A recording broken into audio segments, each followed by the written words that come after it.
Hello, my name is Andrew Thake from Minds and Money. Delighted to be joined today by Kenneth MacLeod, President and Chief Executive Officer of Sonoro Gold. Delighted to have you with us today, Kenneth. Thank you, Andrew. As always, it's a pleasure talking to you. Perhaps I can just start off by asking you just to tell us a little bit about Sonoro Gold. Well, Sonoro Gold is headquartered in Vancouver, Canada, traded on the TSX Venture Exchange, on the OTCQB in the United States, and on the Frankfurt Exchange in Germany. We are located in Hermosillo with our subsidiary office, where all of the technical team are situated. And our operations are centered currently around the Cerro project in northern Sonora State in Mexico. And we are in the process right now of transitioning the company from the past 4 years of exploration to becoming a production company within the next 12 to 18 months. And I understand there's been a number of significant developments. You've recently hired SRK Consulting. Why did you do that? It was a very, very astute, and if I may say so myself, an astute business decision on our part. We noticed when we were dealing with a particular project lender that was interested in the company and the project, and they hired SRK to do their due diligence. And it became evident to us during our conversations and our interaction with SRK that they had a tremendous knowledge, a wealth of knowledge that they had amassed over a period of 4 years working in our district when what is now the Mercedes mine was being explored for and developed over the years. And so we decided at that point that we needed to have SRK's expertise behind us and their knowledge behind us. And it's been a very, very worthwhile exercise for us because the team at SRK truly are very knowledgeable. It's a low sulfidation epithermal system. They have cut their teeth on these systems in Mexico. And so the interaction between SRK's technical team and our technical team has been a breath of fresh air. And we are delighted to have SRK on board. And we're looking forward to the completion of an updated resource estimate, which we anticipate receiving by the end of this year, by the end of December. And so that will be followed within 45 days by a technical report. So we're eagerly awaiting that at this point in time. And I believe that some of the critical elements that will be included in that updated resource estimation will be the original, just a review of the original 47,000 meters of drilling that had been accomplished to May of 2021, plus a brand new 7,200 meters of additional drilling that was done between November 2021 to May of 2022. And I don't know if you recall, Andrew, but the assays that we had announced on that drilling from November to May were spectacular. These were assays that the kind of high grades that we had not experienced before in the project. So I'm really looking forward to receiving SRK's analysis of that data and the updated report. And can you also tell us a little bit about the timing and the approval of the environmental impact assessment? Yes, we submitted our environmental impact assessment in May of this year, and SEMARNAT have been unfortunately they were the technical staff at SEMARNAT was reduced drastically when COVID hit Mexico. And most of the staff have not been replaced. But so it takes a little bit of extra time to go through the process with SEMARNAT. However, we have received our comment letter in early October. We responded to it. We didn't see any issues of any consequence. These were just simple requests by SEMARNAT. We responded to them. They have by law 45 days to answer to our response at that. And so I'm expecting that in January, we will hear the response from SEMARNAT on that reissue or the resubmission of the data there.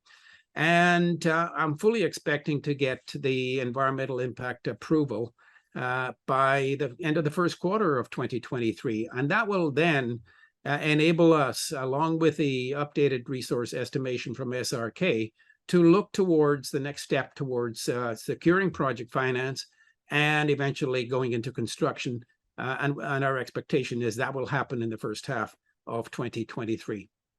So you've got a great project with a great geology, some really important milestones coming up. Tell us a little bit about yourself and your management team's expertise. We have a very strong technical and management team. On the financial side, my colleague John Darch has almost 40 years experience in the financing, management, construction of gold mines, and we've been involved with potash project in Thailand.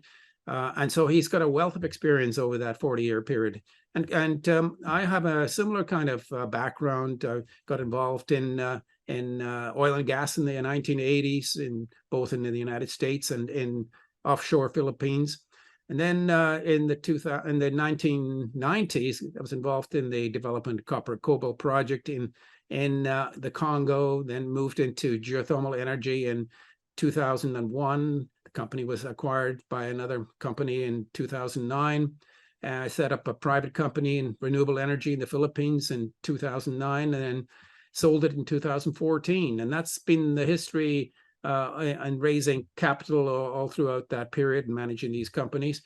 And in 2014, became president CEO of Sonoro. And that is my sole focus since then, and will remain my sole focus until we bring this project through to fruition. And that fruition would be getting into production.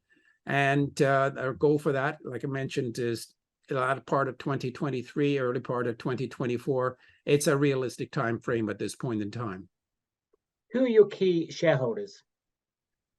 Key shareholders. We have one very, very knowledgeable and very talented shareholder in the name of Tuki Angus. He's a highly respected investor in British Columbia, and he's been involved with very successful companies like K92 Mining, amongst others.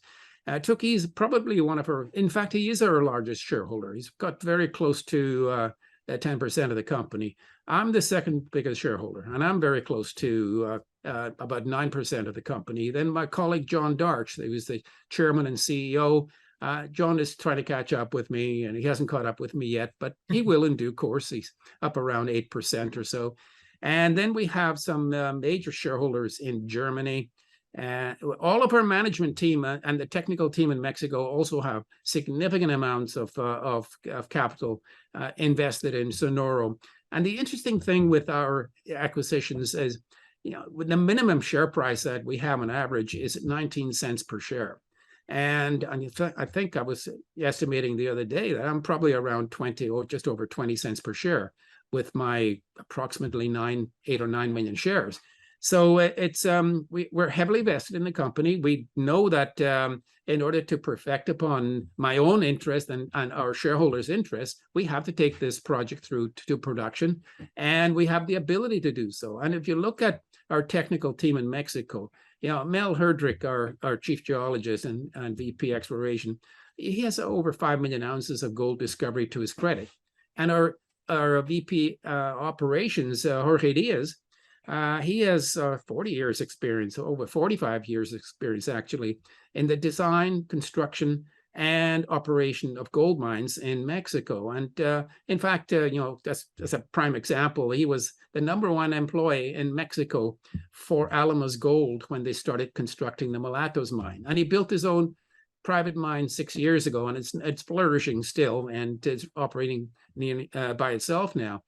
But Jorge is a very, very hands-on kind of person, and he will take this project through to production with us because he has the expertise to do so. So we're looking forward to a very successful 2023. One final question.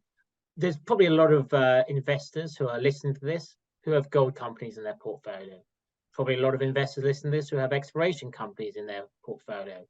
Why did they choose you rather than all the other gold exploration companies out there? Great question, but I believe that what sets us apart is the capital costs for bringing a project into production are relatively modest. This is an open pit heap leach mine, and our gold, our business plan, which was developed several years ago, called for us to build this resource up to a certain point where we had sufficient material, sufficient ore to be able to go into production, and then start generating cash flow through a 15,000 ton per day heap leach facility, and some of that cash flow then would be converted to or applied towards additional drilling.